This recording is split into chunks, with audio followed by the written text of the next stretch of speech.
जय हिंद मित्रों। आज का हमारा टॉपिक है न्यूट्रिशनल डिसऑर्डर। न्यूट्रिशनल डिसऑर्डर का ये मतलब होता है कि आप जो पोषक पदार्थ ले रहे हैं क्या उसमें भरपूर मात्रा में पोषक तत्व हैं कि नहीं है, इसी पर आधारित होता है हमारा जीवन। और जो पोषक पदार्थ मुख्य रूप से आपको पता है प्रोटीन्स, कार्बोहाइड्रेट और फैट होता है जो शरीर को जो है पूरा ऊर्जा प्रदान करता है। उसमें मिनरल्स और विटामिन जो होते हैं शरीर का प्रोटेक्शन करते हैं, डिजीज होने नहीं देते हैं और बैलेंस डाइट की वजह से हमारे शरीर का विकास होता है। इस प्रकार से हमको बैलेंस डाइट हमेशा लेना चाहिए।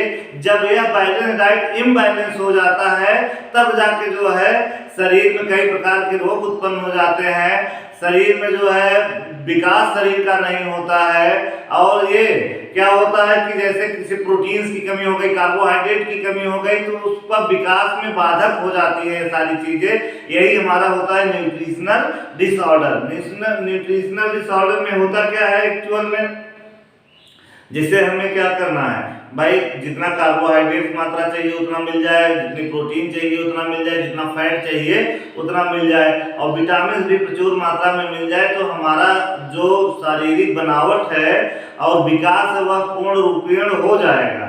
अदरवाइज कहीं कहीं सिस्टम खराब होगा तो शरीर का विकास नहीं होगा और मानसिक विकास भी रुक जाता है। इसलिए हमेशा जो है बैलेंस डाइट लेना चाहिए। अब बैलेंस डाइट में जैसे आपका दूध हो गया, दूध जो होता है बैलेंस डाइट होता है, हमेशा दूध पीना चाहिए। अब आप देखिए छोटे बच्चों को शुरू से ही दूध पिलाया जाता है।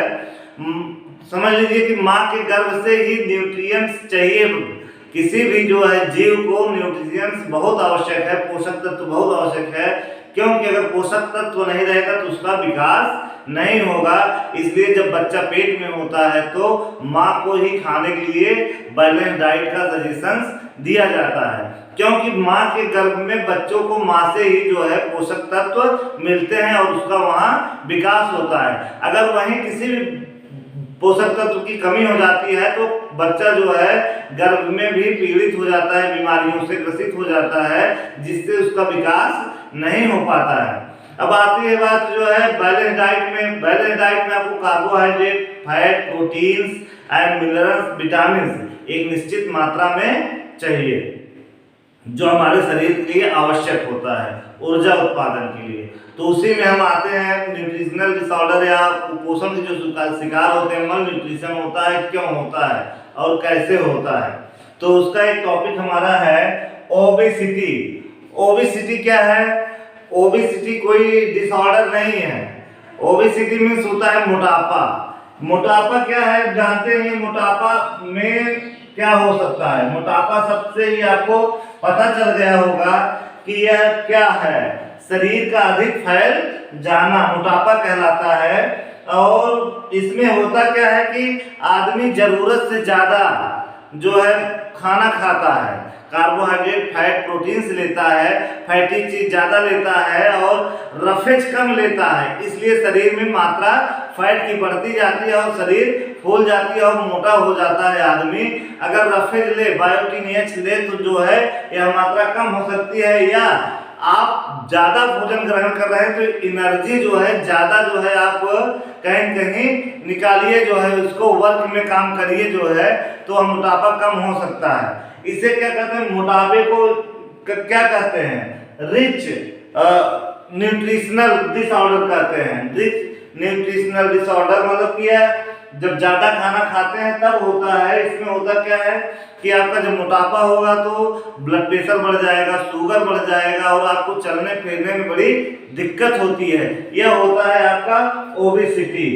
और ओबेसिटी की वजह से पेट में गैस का बनना, स्टोन्स होना कॉमन चीजें हो जाती हैं और धीरे धीरे आदमी चलने फिरने में अक्षम हो जाता है। यह होता है हमारा आपका मोटापा।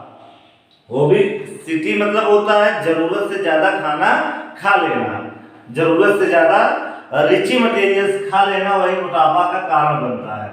दूसरा होता है मरेस्मस। मरेस्मस आप जानते ही हैं कि जब शरीर में जो है प्रोटीन्स की मात्रा या पोषक तत्व की मात्रा कम हो जाती है, कार्बोहाइड्रेट, प्रोटीन्स की, तो मरेस्मस का रूप ले लेता है और उस बच्चों में ही होता है मरेस्मस। जब प्रोटीन की कमी या दूध बहुत पतला पानी मिला कर पीने लगते हैं बच्चे या उनको पूरा भोजन नहीं मिल पाता है तो आपका कारण होता है मरेस्मस का। और इसमें क्या होता है, बच्चे के चेहरे झुर्रियां आ जाती हैं, आंख अंदर धंस जाती है, हाथ पैर पतले हो जाते हैं। यह होता है आपका मरेस्मस। प्रोटीन डिफिशियंसी भी है, प्रोटीन डिफिशियंसी होता है। और दूसरा है क्वाशरकोर। क्वाशरकोर तो लगभग सूखा रोग जो होता है एक टाइप का, वो कारण यही है उसका कि इसमें प्रोटीन्स की कमी बचपन में ही हो जाती है 2 से 4 साल में। तो मतलब 6 महीने से लेकर के 4 साल के अंदर क्वाशरकोर हो सकता है। इसमें क्या मेन कारण यह है कि प्रोटीन्स की कमी हो जाती है शरीर में। जब प्रोटीन्स की कमी हो जाएगी तो उसका विकास सही से नहीं होता है और पेट ऐसे आगे निकल आएगा और हाथ पैर एकदम पतला हो जाएगा, फेफड़े की हड्डियां दिखने लगती हैं, पेट ऐसे तोड़ आगे निकल आता है और पैर एकदम स्टिक जैसा हो जाता है। वह क्वाशरकोर के लक्षण होते हैं। इसलिए बच्चों को दूध भरपूर मात्रा में पिलाना चाहिए जिससे उनको कोई दिक्कत ना हो। जो है क्वाशरकोर बीमारी में होता है। अगला हमारा टॉपिक है रिकेट्स।